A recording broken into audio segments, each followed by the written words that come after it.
Jump-starting the showdown, eto, protege ni Mentor Rachel Ango, ang bibong showstopper. Ladies and gentlemen, Nomer. Searching in the night, hold on to the feeling. Pakiramdam ko po sa protege na nagbibinata na po ako. Kaya ako na po mag-alaga sa aking sarili. Mga Cebuano, na ngayon kong suporta ninyo, tsaka kung prayers, bigay ako ng best na performance ko ngayong Sunday.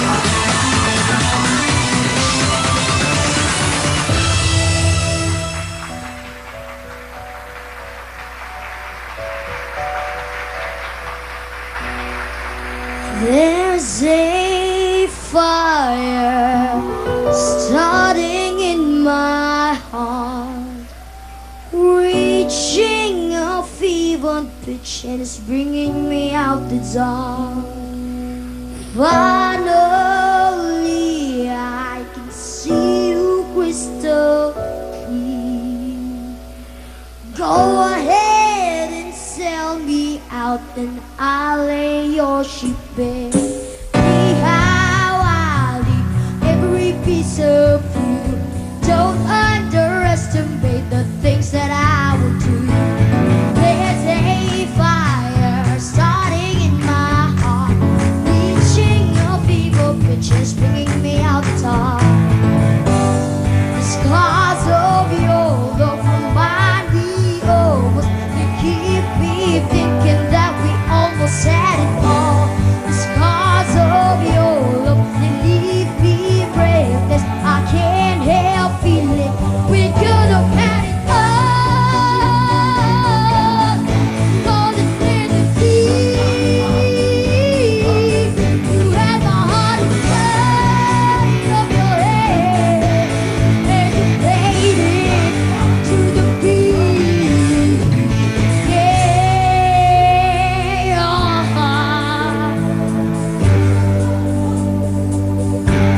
we could have had it all. Oh, yeah, we could have had it all. Rolling in the deep, you had my heart inside of your head, and you played it, and you played it to the beat. Yeah, yeah.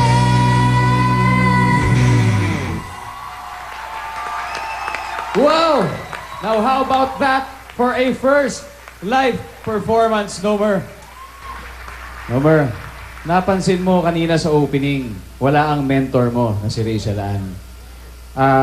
Alam mo sa totoo lang, she's not feeling well. Medyo masama pakiramdam niya. Pero hindi siya pumayag na hindi kasamahan ngayong gabi.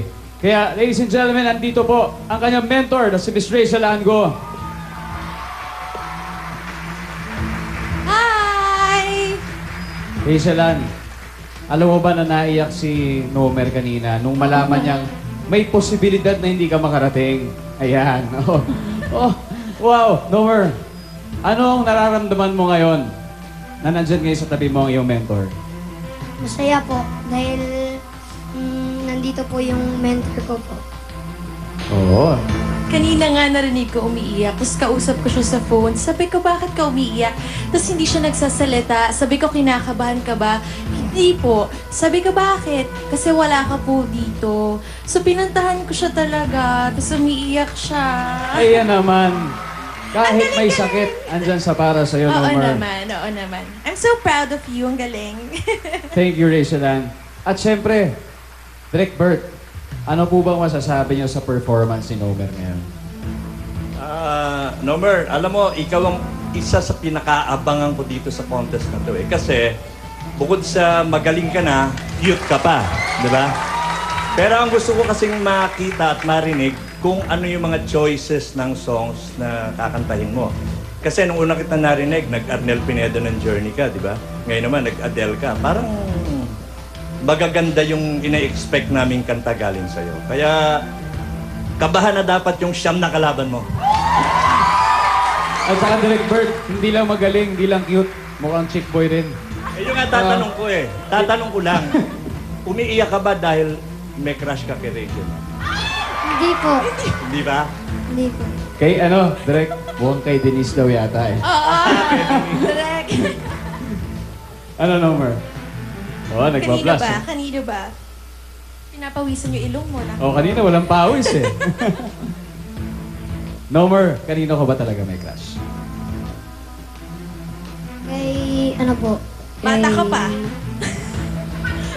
Okay lang, crush. Okay lang. Kanino, Crush lang. kanino? Crush lang naman, Crush lang inspirasyon. po yun. Kanino nga? Crush lang po. Oh, crush lang, okay lang. Kay Ate Denise po. Ayun!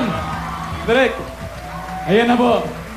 Maraming salamat, Nomer and Rachel Ann. Direct Bert, maraming salamat. One more time for our little showstopper, Nomer. Palapakan natin siya. Ngayon naman, let's check out kung anong